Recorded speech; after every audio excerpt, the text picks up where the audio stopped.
जीवन में सुख शांति चाहते हैं तो कभी भी मित्रों की, रिश्तेदारों की और अपने अन्य करीबी लोगों की बुराई ना करें। दूसरों की बुराई करना भी एक पाप माना गया है। कुछ लोग अपनी चीज़ों को महत्व नहीं देते और दूसरों के सुख से ईर्ष्या करते रहते हैं। जो लोग ये काम करते हैं वे अशांत रहते हैं। इस बुराई से बचने पर व्यक्ति कई परेशानियों से बच सकता है। इस संबंध में एक लोक कथा प्रचलित है। कथा के अनुसार पुराने समय में एक व्यक्ति हमेशा अपने पड़ोसियों के सुख को देखकर जलता था। वह सभी की बुराई करते रहता था। दूसरों की बुराई करने की आदत की वजह से वह हमेशा अशांत रहता था। एक दिन वह भगवान को कोस रहा था कि उसे सुख सुविधाएं क्यों नहीं दी। तभी भगवान उसके सामने प्रकट हुए। भगवान ने उससे कहा कि तुम क्या चाहते हो।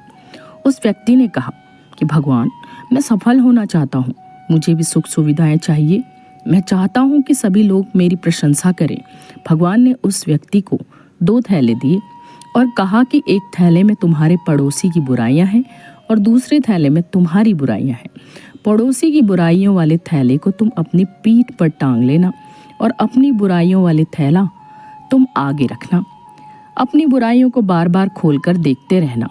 ऐसा करोगे तो तुम सुखी हो जाओगे और तुम्हें सम्मान मिलेगा। उस व्यक्ति ने दोनों थैले उठाए, लेकिन उसने एक भूल कर दी। उसने अपनी बुराइयों का थैला पीठ पर लाद लिया और पड़ोसी की बुराइयों का थैला आगे लटका लिया। अब व्यक्ति बुराइयों के दोनों थैले लेकर बाहर निकला और पड़ोसी की बुराइयां खुद भी देखता और दूसरों को भी दिखाता। खुद की बुराइयां तो उसने पीछे टांग रखी थी। भगवान के वरदान का उल्टा असर होने लगा, क्योंकि भगवान ने जैसा उसे बताया था उसका उल्टा उस व्यक्ति ने कर दिया था। उसे दुख और अशांति मिलने लगी। वह व्यक्ति और ज्यादा परेशान रहने लगा। प्रसंग की सीख। इस छोटे से प्रसंग में सुखी जीवन का महत्वपूर्ण सूत्र छिपा है। लोग अपनी बुराइयां तो पीठ पर टांग कर रखते हैं और दूसरों की बुराइयां आगे लटका लेते हैं। खुद की बुराइयां पीठ पर टंगी होती हैं, इस वजह से दिखाई नहीं देती। दूसरों की बुराइयां आगे रहती हैं तो खुद भी देखते हैं और दूसरों को भी दिखाते हैं।